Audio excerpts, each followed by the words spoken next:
परम पिता परमात्मा कबीर जी की प्यारी संगत को, विश्व की सारी संगत को दास का आशीर्वाद है। परमात्मा आपको मोक्ष दे बच्चों, सुखी रखे, विकारों से बचावे, काल कष्ट से रक्षा करे। बच्चों,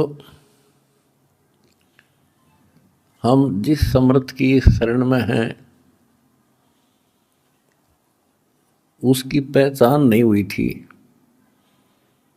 और दास ने उसको ठीक से पहचाना, खूब परखा, तब उनकी ऐड शुरू करी थी, जब इनके गुणगान शुरू किए थे। वास्तव में देखा जाए कोई मेल नहीं था कि Kabir is God, who Kabir, दानक जुलाहा काशी वाला। बच्चों, काल ने जो कहा था भगवान से कि 3 युगों में जीव कम ले जाना या दया करियो, चौथे युग कलयुग में आप कितने ले जाना, जोर जबरदस्ती मत करना, अपना ज्ञान समझा के अपने पक्ष में करके तब ले जाना। बच्चों, जो यहाँ की व्यवस्था है वो यही है।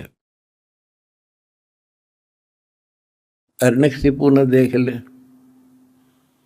काल के एजेंट थे ये सारे, जितने ऋषि थे, मैं ऋषि थे। उसने ये कहा था, सुबह मरो ना रात मरो, दिन मरू ना रात मरू, सुबह मरू ना शाम मरू, अस्त्र शस्त्र से ना मरू, पशु पक्षी से ना मरू, 12 महीना में ना मरू। परमात्मा ने कह दिया, ठीक है भाई, तथास्तु। वो 12 महीना में भी ना मेरा, सुबह शाम भी ना मेरा, सारा काम कंडीशन भी पूरी कर दी, उसका बक्कल तार दिया। इसी प्रकार परमात्मा को पता था ये जीव है, काल 21 ब्रह्मांड का स्वामी, ब्रह्मा विष्णु महेश का पिता, ये एक जीव है। जीव सत्र की सोच इतनी होती है और पीव सत्र की सोच वो धनी की अपनी होती है। परमात्मा बोले, भाई ठीक है, तथास्तु। जब तथास्तु होगी, जब उसकी चेट बदल गए तेवर, ने बोला, सुन ले जोगजीत, जब चौथा युग आवेगा ना, इनको ऐसा कर दूंगा, इनको ना भगवान की समझ होगी, ना इनको दातम ज्ञान होगा, माता मसाणी पत्थरों पर सिर फुड़वा दूंगा इनके, और इनको इतना दृढ़ कर दिया जाएगा, आपकी कोई नहीं सुनेगा। तो वो उसने अपने सारे पेच लड़ा दिए, ब्रह्मा विष्णु महेश से ऊपर किसी की बुद्धि नहीं, और अनेक पंथ चलाऊं या विद जीवों को बरमाऊं, ये और पंथ चलाए, मजहब चला दिए। तो जब दास स्टार्ट कर रहा है जहाँ से आज, तो जब जाति और पाति, मजहब और धर्म की किले बना दिए, तो दास के साथ देखो कैसे परमात्मा ने रजा करी, कहाँ से निकाला। दास की जाति जाट, और हरियाणा में तो जाट टॉप में मानते हैं अपने आप को, इतना 21 मानते हैं, हर तरह संपन्न थे। फिर जुलाहा दानक कबीर को भगवान मानना, परमात्मा ने सारी फड़क काट दी मेरी, और जब जाकर दास ने भगवान माना। जिन भगवान चाहिए ना, उसका ना जाति अड़े, ना धर्म अड़े, ना कोई सिस्टम अड़े। नित्यानंद जी नाम के एक संत हुए, ब्राह्मण थे, गरीबदास जी के समकालीन थे। जब उनको ज्ञान समझ में आया, उस टाइम तो ब्राह्मण खुदा थे, देवता थे, सम्मानित कौम थी। और फिर तहसीलदार की पोस्ट, दूसरी बीमारी। जब ज्ञान समझ में आया, जब उसने एक कट्टे की बात कही थी, ब्राह्मण कुल में जन्म था, मैं करता बहुत मरोड़े। गुरु गुमानी दास ने दिया कुबदगढ़ तोड़े। तो ये कुबदगढ़ दास का टूट गया। मेरे गुरु भगवान ब्राह्मण, मेरे भगवान गरीब कबीर साहब, धानक दुलाहा और दास जाट। अब एक कम एक हो गया हम। कितना भी किसी चीज़ में, किसी जीव में, ते कोई भी हो, हमने तो अपना सा दिखा है। ठीक है, जिनकी जैसी बुद्धि है वो तो उतना ही सोचेगा, हमने उतना ही तोलेगा, तोलने जाएगा, पर अपनी कीमत हम दिखा देंगे। और थोड़े दिन रुक जाओ कि हमारे भगवान की क्या वैल्यू है। हमारा कभी किसी से द्वेष नहीं बढ़ता। हमारे साथ वो कर दी जो किसी के नहीं हुई होगी, पर आज भी कोई बुरा नहीं दिखता हमें, क्योंकि मुझे जड़ की पता है, जड़ का कहाँ से बीमारी है यार। यू काल करवा रहा है। नहीं सारे बाण भाई अपने तय से पृथ्वी किसी भी लोक में है, किसी देश में हो, जीव ही तो है, मनुष्य ही तो है। सबकी बिरान माटी कर रखी है, उल्टी शिक्षा दे रखी है। मजहब धर्मों में बांट दिए, जाति में बांट दिए, अज्ञान से रंग दिए। तो परमात्मा ने कहा था तू जितनी जानता अपनी सारी कर लिए।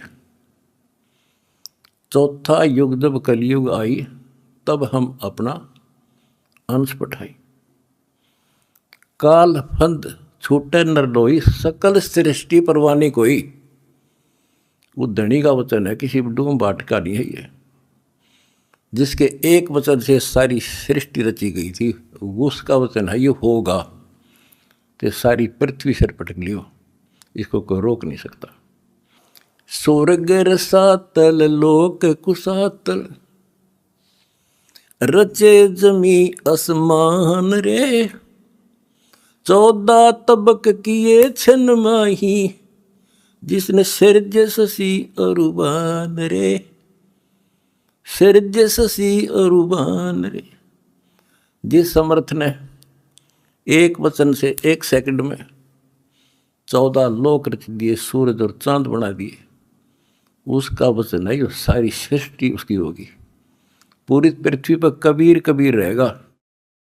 क्योंकि देखो, एक किसी का बालक बिगड़ गया, बच्चा निकम्मा हो गया, तो माँ बाप से उतर नहीं सकता दिल से, हर संभव कोशिश रहेगी किस तरह लौटेगा इन पे। तो समर्थ कबीर साहब के हम सारे बच्चे हर काल हमारी दुर्गति कर रहे हैं, ये हमारा नाजायज फायदा उठा रहा है। लेकिन अब इसकी दाल गले को नहीं। तो बच्चों, आपने दास का जो साथ दिया इस बुरे वक्त में, मैं अपनी सारी संगत, सारे बच्चों को तय दिल से धन्यवाद करता हूँ और दोनों हाथों से आशीर्वाद देता हूँ। भगवान तुमने सुखी रखा। बच्चों, धन्य आपके माता पिता जिनसे जन्म हुआ। आप कोई सामान्य आत्मा नहीं हो, सामान्य जीव नहीं हो। आप दिक्कत के मनुष्य हो, आप देव है, आपके आप आत्मा। आपने पिछले जन्मों में भगवान के लिए पता नहीं कितनी कुर्बानियां दे रखी हैं। जैसे आपने सेव सम्मन देखा होगा, लड़के तक काट के दे दिया, और क्या कैसे हुआ उनका, नेकी और सेव तो फिर लाइन पर आ गए, सम्मन फिर भी रह गया। और फिर वो कहाँ कहाँ क्या बना, 9 शेरवा शहर का राजा बना, वहाँ भी उसकी दुर्गति मोहल्ले था, सारे धन जोड़ के बैठ गया, वहाँ उसको संभाला। फिर इब्राहिम सुल्तान बना, वहाँ नरक में जा था। हाय हाय, हम तो धन मांगा, राज मांगे, और भगवान ने इब्राहिम सुल्तान के पास तो सारा ही कुछ था, वो तो फुल्ला नहीं समावा था। उस नरक से निकाला उसने अपनी आत्मा को, छोड़ा नहीं, क्योंकि बालक से इसकी तो इतनी बुद्धि है, 4-5 साल का राज से बस असंग जन्म का कोड इकट्ठा कर लेगा। तो बच्चों, इसी प्रकार आज जो आप हो ना, उसी प्रोसेस से निकल कर आ चुके हो। आपको निकाल के लाया है राजा बना, कोड जन्म तन भर में दोगे कुछ नहीं, हाथ लगा रहे। ये बातें कहने की नहीं, ये आपके ऊपर पूरी अप्लाई है। अप्लीकेबल हो रही है। राजा बने इंद्र, ब्रह्मा विष्णु महेश धर्मराय वहाँ तक पहुँच लिए। पहले तो हमारे न्यून आदत थी कि विष्णु ब्रह्मा शिव जी हम कैसे बने होंगे, क्योंकि हमें ना धर्म और मानना थे। अब ये दिखा दिया तेरे सामने, इनकी जीवनी से पढ़ कर सुना दिया, ये जन्मते मरते हैं। और आपने वीडियो देखी होगी एक कलयुग में सतयुग की शुरुआत भाग 5 में, इन्होंने बता दिया इनके भविष्य मालिका ने, ये ब्रह्मा विष्णु महेश शिव जन्म ले रहे, ईव थारे साथ हैं, वो न मत हो तुम। और बच्चों ये सत्कर मान लियो तुम पिछले जन्मों के देवता थे, असंग ब्रह्मा विष्णु महेश हो लिया, आज भटक रहे यहीं पर। और ईब मोक्ष होगा जिनका होना है, तुम डगमग ना हो जाना, दास्ते कुएं में पड़ा रहे, पर तुमने सुखी कर दूंगा, पार कर दूंगा। अरीब खुशी मनाओ, मंगल गाओ, सेवा करो परमार्थ जितना कर सको। अगर आपने भगवान को पाना है, रे जाना है। हम पहले फिल्म में गाना सुना करते है काम आदमी का औरों के काम आण, हम सुना करते। आज तुमने करके दिखा दिया, और करके दिखाओगे दोबारा हम रीत जाएगा, और तभी कुछ हासिल होगा। क्या हालत हो रही है, आपने देखा होगा वो बच्चों का जिनका कोई माँ नहीं, किसी का बाप नहीं, शाम की रोटी सुबह की नहीं, बीमार है इलाज नहीं, और तुम्हारे 1-2 रुपये से लाखों जीवों की जान सुरक्षित होगी। नरक से आपने उनको स्वर्ग में बैठा दिया यहाँ आज के दिन। जो शाम की रोटी नहीं, छत की तरफ देखे देख कब पड़ जा, आज इतने सुंदर महल में बैठा दिया तुम बच्चों, तुमने तुम्हारे दान से। एक और नोट कर लो, रखेगा नहीं तुम्हारा यो। एक फार्मूला है, दास ने आपको बताया कि फार्मूले से चलना होता है। एक नियम है, जैसे बैंक है, बैंक में किसी ने जमा करा दिए पैसे, उसके तो सुरक्षित है, वो ब्याज और मिलेगा। उससे बैंक क्या करता है, उससे कोई और बिजनेसमैन को दे देता है ज़्यादा ब्याज पे, या और कोई पार्टनरशिप कर लेते हो तो उससे और कई गुना बनाते हैं। दास इस भगवान के बैंक का मैनेजर है। आपने जो दान कर दिया, आपका तो लिखा गया सच्चे दरबार में, 10,000 कर दिए, 1 कर दिया, 20 कर दिए, उसका क्रेडिट और मिलेगा। वो तो जो उसका नियम है वो देगा आपको, 1000 गुना देता है 1 रुपये का, वो बैंक कबीर साहब वाला। और अब जो दास ने उस पैसे को जहाँ लगवाया है, वो बोनस और मिलेगा तुमने। कितनी दुआ देंगी। आज किसानों का क्या हालत हो रही थी।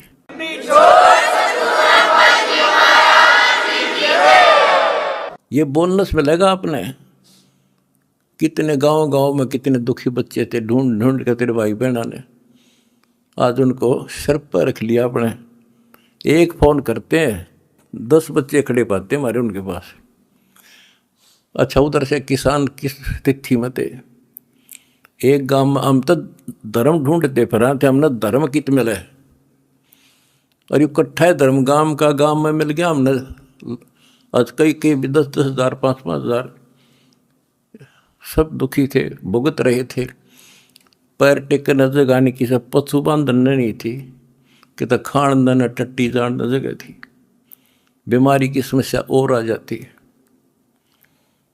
और आपके कारण लाखों वो किसान और मजदूर, सारी को गांव में तो हर तरह की जातियां हैं, 36 जाति, 36 कौम सुखी हुई। ये जो बोनस है ना, यूँ तुमने मिलेगा, वो दुआ देंगे आपको, दिन रात देते हैं।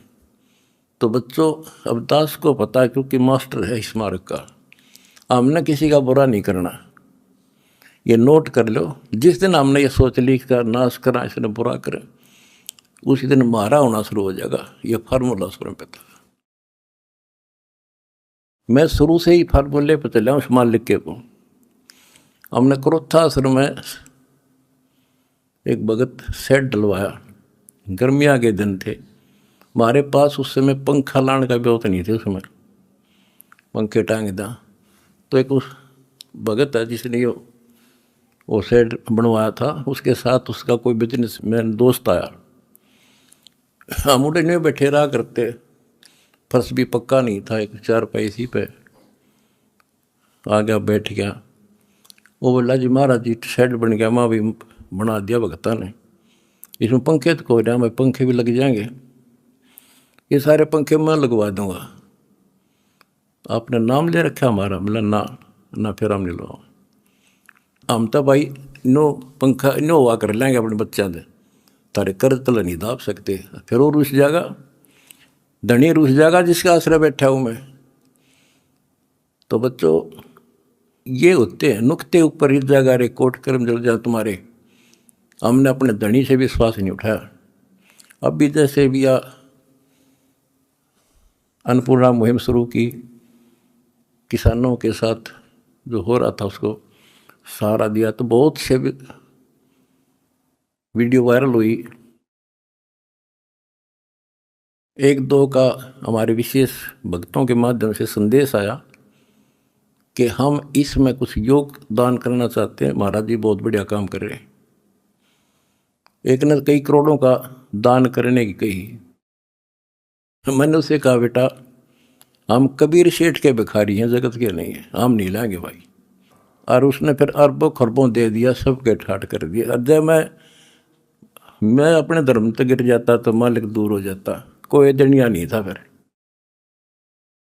तो बच्चों सत मत छोड़े सूरमा, सत छोड़े पत जा, और सत के बांधे लक्ष्मी फिर मिलेगी। देखो जब हमारे साथ क्या हुआ, हमने किसी को दोष नहीं देना चाहिए भाई उसने कर दिया इसने कर दिया, किसी ने नहीं करा। ये सब खेल हमारे किए, हमसे मिले सुनिश्चित जी। परमात्मा की लीला है ये सत्कर मान लेना। इस मार्ग में आप दास ने 20 साल पहले भी कहा था, इस कबीर गौड़ के मार्ग में जो बाधा करेगा वंदा गदा है। अपनी बिरान माटी करवा कर टिक जाएगा, मारा कुछ नहीं बिगड़ा, ये रुक नहीं सकता। अरे बाप के सामने है, हम कितने दुखों से गुजरे हाँ, पर दास का विश्वास अडिग था और मेरे बच्चों का विश्वास अडिग था, तो आज सफल हो गए। हमने सारा संसार सुखी करना है। उस कबीर साहब के बच्चे हैं, सारा चीटी से लेकर हाथी तक। मेरा समझ मारी है बच्चों, थारा भी गई, इसलिए हम उभर गए। और तुम्हारे साथ बैठा तारा गुरु जी, कितना ना मरया और ना मरूं।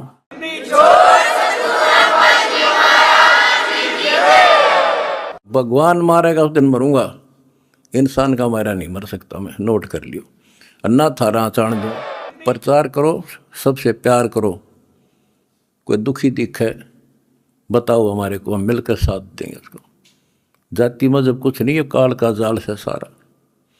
इस केला इस कोबतगढ़ को तोड़ का आगे बढ़े हम, और आप भी हो चुके हैं मेरे साथ ही। बिल्कुल हम एक भगवान के बच्चे हैं, ना कोई जाति अलग है ना कोई धर्म अलग है। हमारे कर्म बिगड़ गए, वो कर्म सुधारेंगे, अपनी भक्ति धर्म सुधारेंगे और अब ढूंढा ठावाएंगे। सत साई। आगे का ज्ञान संत रामपाल जी महाराज जी की बुक से देखते हैं, जिस पुस्तक का नाम है कबीर सागर का सरलार्थ, पेज नंबर 138 से।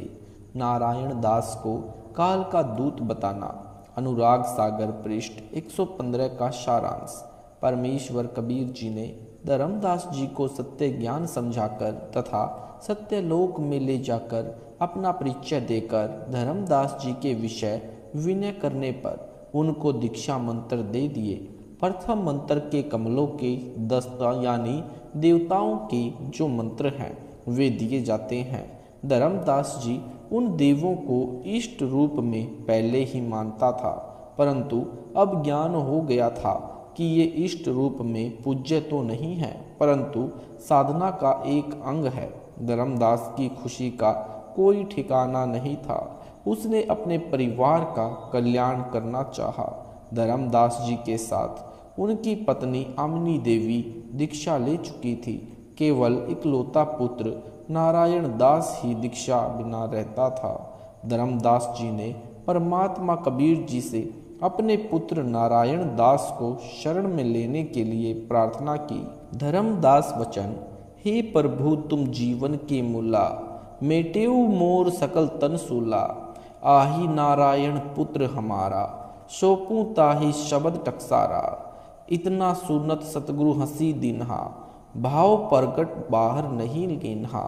भावार्थ, यानी धर्मदास जी ने परमेश्वर कबीर जी से प्रार्थना की कि हे प्रभु जी, आप सर्व प्राणियों के मालिक हैं। मेरे दिल का एक सूल यानी कांटे का दर्द दूर करें। मेरा पुत्र नारायण दास है, उसको भी टकसार शब्द यानी वास्तविक मोक्ष मंत्र देने की कृपा करें। जब तक नारायण दास आपकी शरण में नहीं आता, तब तक मेरे मन में सूल यानी कांटे जैसा दर्द बना है। धर्मदास जी की बात सुनकर परमात्मा अंदर ही अंदर हंसे। हंसी को बाहर प्रकट नहीं किया। कारण यह था कि परमेश्वर कबीर जी तो जाने जान है, अंतर्यामी है। उनको पता था कि काल ने यानी काल का मुख्य दूत मृत्यु अंधा ही नारायण दास रूप में धर्मदास के घर पुत्र रूप में जन्मा है। कबीर परमेश्वर वचन, धर्मदास तुम बोलावा तुरंता, जेहि के जानहु तुम शुद्ध अंता। धर्मदास तब सब ही बुलावा, आए खसम के चरण टिकावा। चरण गहो समरथ के आई, बहुरी न भवजल जन्मो भाई। इतना सुनत बहुत जीव आए, धाय चरण सतगुरु लिपटाए। यक नाही आए दास नारायण, बहुतक आए परे गुरु पायन। धर्मदास सोच मन किन्हा, काहे न आयो पुत्र पर बीना। भावार्थ, कबीर परमेश्वर जी ने कहा कि हे धर्मदास, अपने पुत्र को भी बुला ले, और जो कोई आपका मित्र या निकटवासी है उनको भी बुला लो।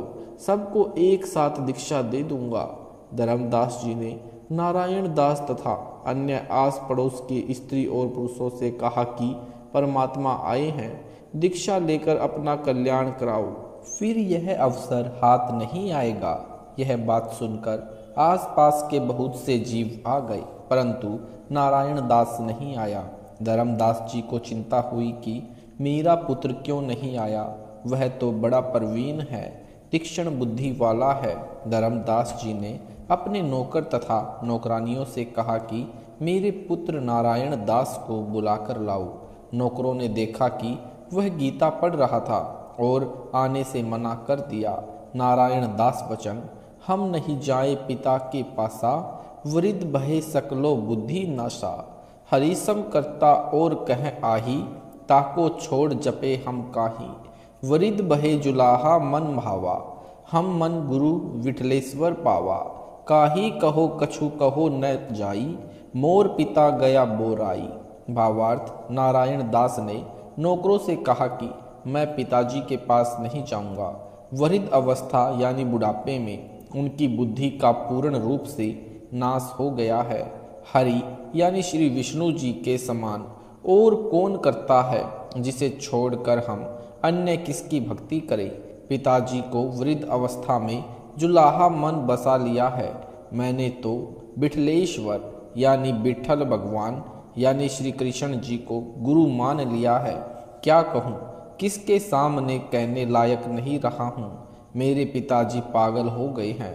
नौकरों ने जो जो बातें नारायण से कही थी धर्मदास जी को सुनाई।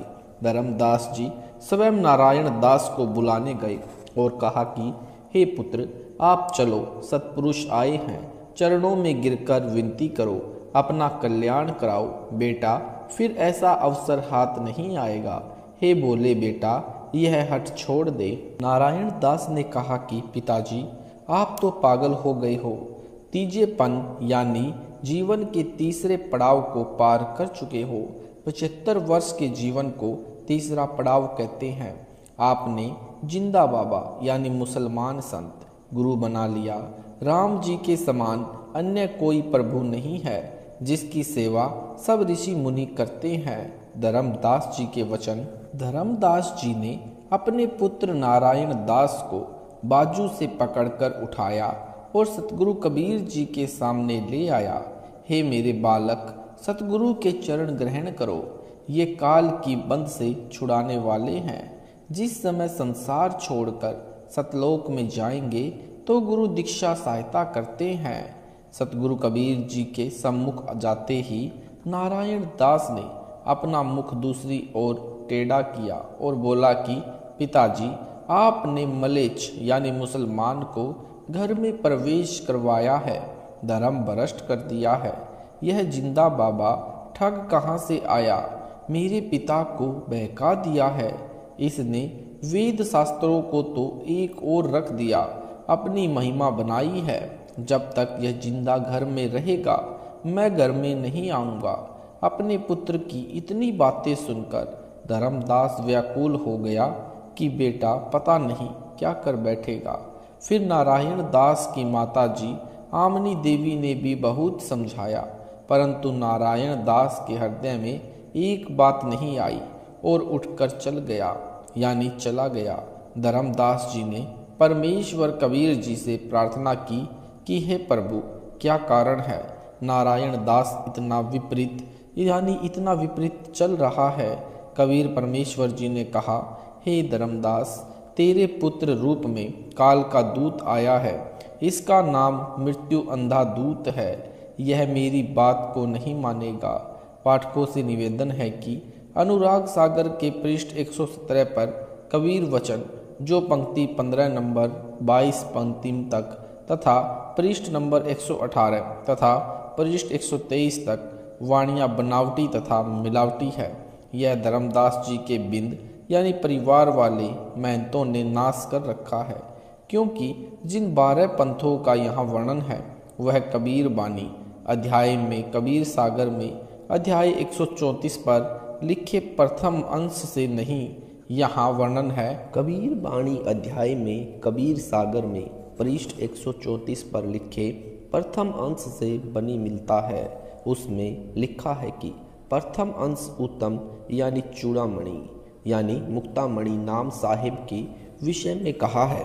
यदि काल के 12 पंथों में प्रथम उत्तम है तो नारायण दास प्रथम पंथ का प्रवर्तक नहीं हो सकता, क्योंकि नारायण दास ने तो कबीर जी का मार्ग ग्रहण नहीं किया था। वे तो अंतिम समय तक श्री कृष्ण जी के पुजारी रहे थे। अपने छोटे भाई चूड़ामणि जी के दुश्मन बन गए थे। चूड़ामणि जी तो बांधवगढ़ त्याग कर कुदुमराल गांव चले गए थे।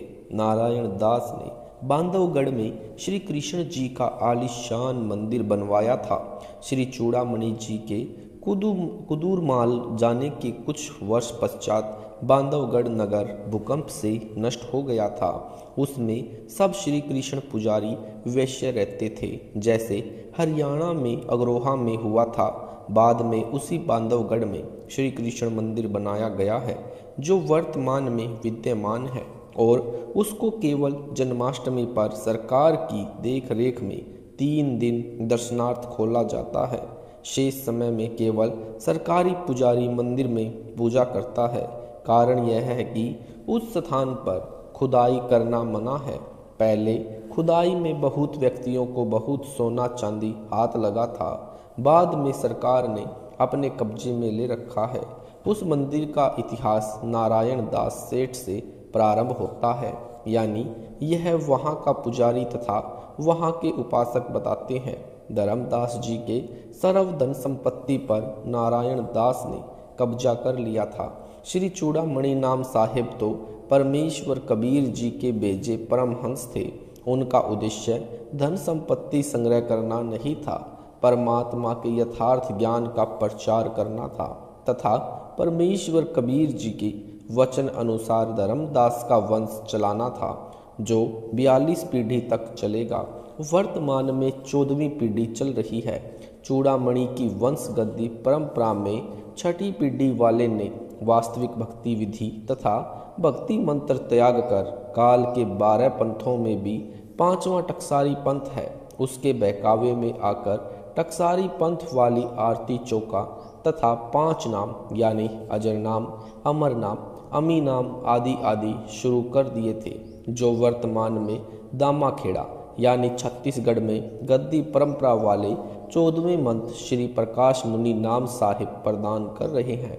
अधिक जानकारी के लिए अनुराग सागर के पृष्ठ 138 से पृष्ठ 142 पर विस्तृत ज्ञान पढ़ें। आगे धर्मदास जी के दूसरे पुत्र चूड़ामणि की उत्पत्ति, अनुराग सागर पृष्ठ 124 का सारांश। कुछ वाणी काटी गई है, इसलिए वह प्रसंग बताता हूँ। धर्मदास जी को विश्वास नहीं हुआ कि नारायण दास वास्तव में कालदूत है। वह कबीर परमेश्वर जी से व्याकुल तथा पुत्र मोह से ग्रसित होकर कहा, हे सतगुरु जी, आप जो कहते हैं वह गलत नहीं हो सकता, परंतु मेरा मन मुझे परेशान कर रहा है कि नारायण दास तो भगवान का परम भक्त है, यह काल का दूत नहीं हो सकता। ऐसी करो, यानी ऐसी करो गुरुदेव, मेरी शंका समाप्त हो। परमेश्वर जी ने कहा कि हे धर्मदास, आप नारायण दास को फिर बुलाओ और दोनों पति पत्नी तुम आओ। जैसे तैसे नारायण दास बुलाया। परमेश्वर कबीर जी ने नारायण दास की प्रशंसा की, कहा कि धर्मदास, तेरे घर प्रभु का परम भक्त जन्मा है। यह जो भक्ति कर रहा है करने दो, देख इसके मस्तिष्क की रेखा। दोनों यानी आमनी तथा धर्मदास देखो, ऐसी रेखा करोड़ों में एक की ही होती है। धर्मदास तथा आमनी ने देखा कि नारायण दास का स्वरूप भयानक था। ओछा माथा और लंबे दांत, काला शरीर। उसके ऊपर नारायण दास के भौतिक शरीर का कवर था, जो पहले हटता दिखा फिर लिपटता दिखा। अपने पुत्र रूप में काल के दूत को आंखों देखकर धर्मदास तथा आमिनी देवी ने एक सुर में कहा कि जाओ पुत्र, जैसी भक्ति करना चाहो करो, परंतु घर त्याग कर मत जाना, लोग हमें जीने नहीं देंगे। नारायण दास चला गया। कबीर साहिब ने कहा कि हे धर्मदास, यह कहीं जाने वाला नहीं है। अब ऊपर लिखी अनुराग सागर के पृष्ठ 124 की वाणियों का सरलार्थ करता हूँ। धर्मदास जी ने परमेश्वर कबीर जी से निवेदन किया कि हे प्रभु, आप तो सर्व प्राणियों के जनक हैं, मेरे मन की शंका दूर करो। नारायण तो काल का अंश, यह तो मैंने दिल से उतार दिया और पुत्र है नहीं। नारायण दास की संतान काल प्रेरित रहेगी। इस प्रकार तो मेरा वंश काल वंश होगा। आपने कहा कि मेरा वंश 42 पीढ़ी तक चलेगा। हे धर्मदास, यानी हे परमात्मा, ये तो काल कुल होगा। आपने कहा कि तू धर्मदास मेरे यानी कबीर जी के पंथ को आगे बढ़ाना, सो वह कैसे संभव हो सकेगा। परमेश्वर कबीर जी ने कहा कि तेरे घर मेरे वचन से तेरी पत्नी के गर्भ से एक पुत्र का जन्म 10वें महीने होगा। उसका नाम चूड़ामणि रखना। वैसे उसका नाम नौतम दास है, यानी मिनी सतलोक में काल लोक में भी परमेश्वर कबीर जी ने एक सतलोक की रचना की है। जैसे राजदूत भवन प्रत्येक देश में प्रत्येक देश का होता है, उसका प्रसिद्ध नाम सतगुरु लोक है। वहाँ से चूड़ामणि वाला जीव भेजा जाएगा। उसको मैं स्वयं दीक्षा तथा गुरुपद प्रदान करूँगा। अनुराग सागर के पृष्ठ 125 का सारांश। धर्मदास जी ने कहा कि यदि उस अंश के एक बार दर्शन हो जाए तो मन का सब संशय समाप्त हो जाएगा, आपके वचन पर विश्वास हो जाएगा। कबीर परमेश्वर जी का वचन। परमेश्वर कबीर जी ने कहा कि हे मुक्तामणि, तू मेरा नामक अंश है। मेरे से सुकृत ने यानी तेरे दर्शन का हट किया है। एक बार शिशु रूप में इसके आंगन में प्रकट हो और फिर वापस जाओ, यानी सतगुरु लोक यानी मिनी सतलोक से धर्मदास जी वाली आत्मा आई थी। वहाँ पर इनकी आत्मा का नाम सुकृत है। उस लोक के हंस इसी नाम से जानते हैं। सतगुरु लोक में जो हंस है वे पार नहीं हुए हैं, उनकी भक्ति अधूरी रहती है, वे अंकुरी हंस हैं। अब कलयुग की पिछली पीढ़ी यानी कलयुग 5505 वर्ष बीतने के पश्चात सन 1997 से प्रारंभ हुई है। पृथ्वी पर जन्म लेंगे यदि मेरे यानी रामपाल दास से दीक्षा लेंगे, वे सर्व सत्यलोक चले जाएंगे। परमेश्वर कबीर जी के कहते ही एक शिशु धर्मदास के घर के आंगन में पृथ्वी से 1 फुट ऊपर दिखाई दिया। एक पैर का अंगूठा मुख में, एक को हिला रहा था, फिर तुरंत चला गया। धर्मदास तथा आमिनी देवी अति हर्षित हुए, परमेश्वर के चरणों में दंडवत प्रणाम किया। धर्मदास वचन, हे परमात्मा, मेरी आयु अति वृद्ध हो चुकी है। उस समय धर्मदास जी की आयु लगभग 85 वर्ष की थी। आगे कैसे वंश चलेगा? कबीर परमेश्वर जी ने कहा कि यह जो शिशु आपने देखा था वह तेरी पत्नी के गर्भ से 10वें महीने जन्म लेगा। जो यह तुम्हारा पुत्र होगा यह हमारा अंश होगा। जो मैंने तेरे को सतनाम तथा सारनाम दिया है वह भंडार है, उसको उसे देना जिसे मैं कहूँ। धर्मदास जी का वचन, हे प्रभु, मेरी इंद्री शिथिल हो चुकी है, अब कैसे लड़का उत्पन्न होगा? यानी स्पष्टीकरण, इन वाणियों में मिलावट है। जो लिखा है कि मैंने इंद्री वश किनी है, पुत्र कैसे होगा, यह गलत है। इंद्री वश करने का अर्थ है संयम रखना, परंतु ऐसी आवश्यकता पड़ने पर संतानोत्पत्ति के लिए इंद्री तो सक्रिय ही होती है। वास्तविकता यह थी कि वृद्ध अवस्था का हवाला देकर प्रश्न किया था, परंतु इतिहास गवाह है कि 80-90 वर्ष के व्यक्ति ने भी संतान उत्पत्ति की है। जिनका स्वास्थ्य ठीक चल रहा हो, फिर भी परमात्मा जो चाहे कर सकते हैं। बांझ को संतान, नपुंसक को भी मर्द बना सकते हैं। यहाँ पर इतना ही समझना पर्याप्त है। अनुराग सागर के पृष्ठ 126 का सारांश, धर्मदास जी को सार शब्द देने का प्रमाण। परमेश्वर कबीर जी ने कहा कि हे धर्मदास, अब आपका दृढ़ निश्चय हो गया है, तूने अपने पुत्र को भी त्याग दिया है। अब मैं तेरे को पारसपान यानी सारनाम की दीक्षा देता हूँ। आमनी देवी को भी सारनाम देता हूँ। धर्मदास वचन, वाणियों को पढ़ने से ही पता चलता है कि इनमें कृत्रिम वाणी है। लिखा है कि रति सुरती सो गर्भ जो भेऊ, चूड़ा मणि दास वास तह लेऊ। इस वाणी से यह सिद्ध करना चाहा है कि सुरती से रति करने से चूड़ामणि का जन्म हुआ।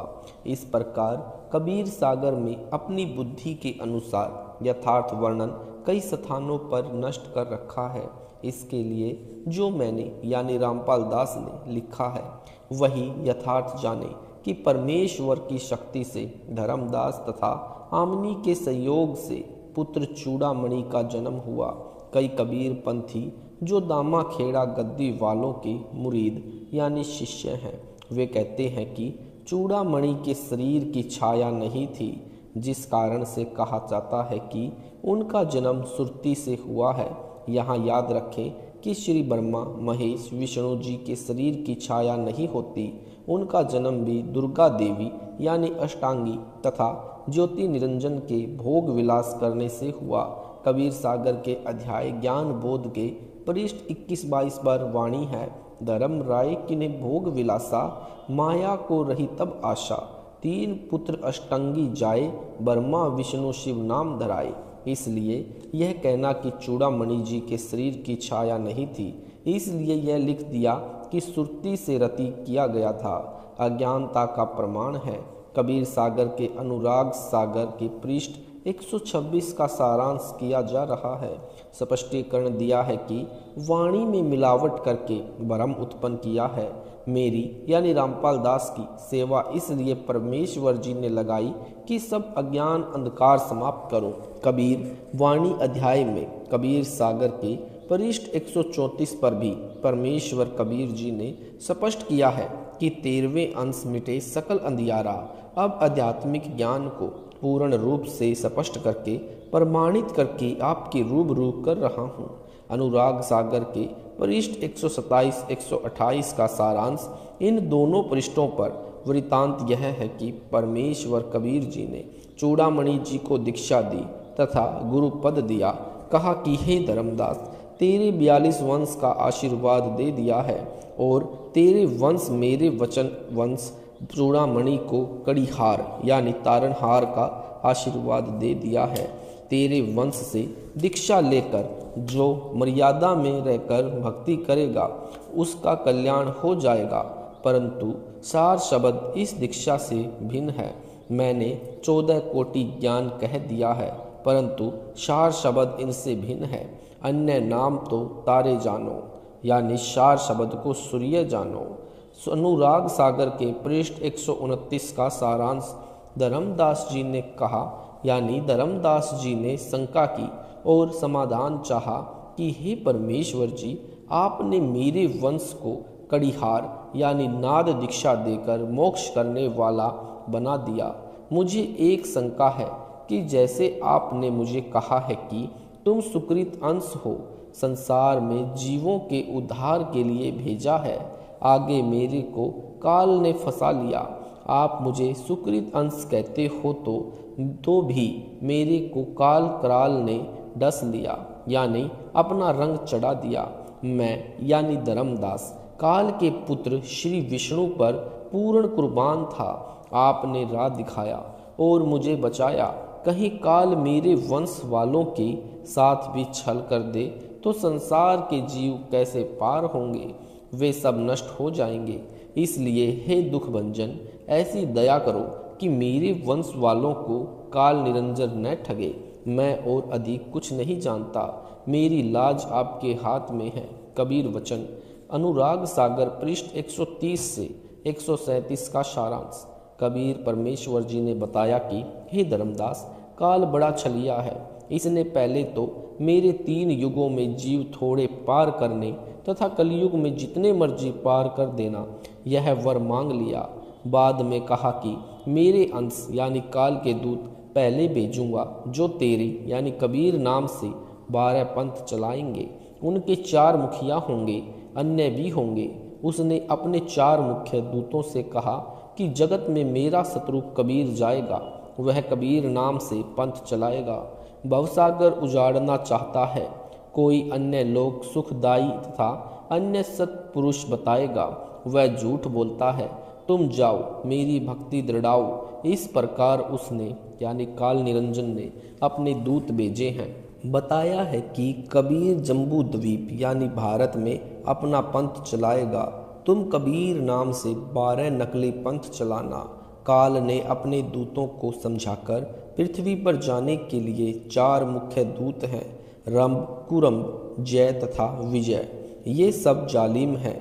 इनमें जय नामक दूत अधिक दुष्ट है, वह तेरे वंश को भ्रमित करेगा। बांधवगढ़ के पास गांव कुरकुट में चमार जाति में जन्म लेगा। साहब दास नाम कहावेगा। इसका पुत्र गणपति नाम का होगा। ये दोनों तेरी गद्दी वाले यानी वंश छाप वालों को भ्रमित करेंगे। वे झंग शब्द का उच्चारण करेंगे, यही दीक्षा मंत्र होगा। काल ने एक झांझरी द्वीप की रचना कर रखी है, उसमें काल का बाजा बजता है। वही काल लोक वाली भंवर गुफा में सुनता है। आरती चौका करेंगे और अपने पंथ को वास्तविक कबीर पंथ बताकर तेरे वंश को विचलित करेंगे। धर्मदास की पीढ़ी वालों को काल ने छला। अनुराग सागर पृष्ठ 138 से 142 तक का सारांश। अनुराग सागर के पृष्ठ 138 से 142 के शरणार्थ की विस्तृत जानकारी तथा दीक्षा देने की विधि कबीर सागर के अनुसार कृपा पढ़ें। इसी पुस्तक कबीर सागर का सरलार्थ में ज्ञान सागर के सारांश में क्रमशः पृष्ठ 77 से 80 तक, पृष्ठ 92 से 108 तक संक्षिप्त वर्णन यहाँ करना भी अनिवार्य है, जो इस प्रकार है। पृष्ठ 138 पर भविष्य कथन अलग व्यवहार। परमेश्वर कबीर जी ने कहा कि हे धर्मदास, जो कुछ आगे तेरे वंश में होगा और कैसे तेरे 42 वंश तथा जगत के अन्य जीवों को पार करूंगा, जो कुछ आगे होए है भाई, सो चरित्र तोहे कहूँ बुझाई। जो आगे होगा वह चरित्र पूछो धर्मदास। जब तक तुम शरीर में रहोगे तब तक काल निकट नहीं आएगा। तेरे शरीर त्यागने के पश्चात काल तेरे कुल के निकट आएगा और तेरे वंश का यथार्थ नाम दीक्षा खंडित करेगा। तेरे वंश वालों में यह अभिमान होगा कि हम धर्मदास के कुल के हैं, हम सबके तारणहार हैं। आपस में तो झगड़ा करेंगे ही। वे जो मेरा बेजा नाद यानी वचन का पुत्र यानी शिष्य परंपरा वाले से जो मेरा सुपंथ यानी यथार्थ कबीर पंथ चलाएगा, उसकी निंदा करके पाप के भागी होंगे, पार तो हो ही नहीं सकेंगे। इसलिए अपने वंश को समझा देना कि जब काल का दाव लग जाए, वंश परंपरा कुपथ पर चले तो अपना यानी मैं अपना नाद यानी शिष्य परंपरा का अपना अंश भेजूंगा। उसको प्रेम से मिले और उससे दीक्षा ले ले। जैसे मेरा पुत्र कमाल था जिसको मैंने मृतक से जीवित किया था, उसको दीक्षा भी दी थी। वह स्वयं गुरु बन गया था, अपना जीवन नष्ट किया और अनेकों को भी ले डूबा। यानी विस्तार से वर्णन अध्याय कमाल बोध के सारांश में पृष्ठ 431 से 437 पर पढ़े। पृष्ठ 139 पर कमाल को अभिमान हो गया था, मैंने उसको त्याग दिया था। मेरे को अहंकारी प्राणी पसंद नहीं है, हम तो भक्ति के साथी हैं, हाथी घोड़ों का नहीं चाहता। जो प्रेम भक्ति करता है उसको हृदय में रखता हूँ।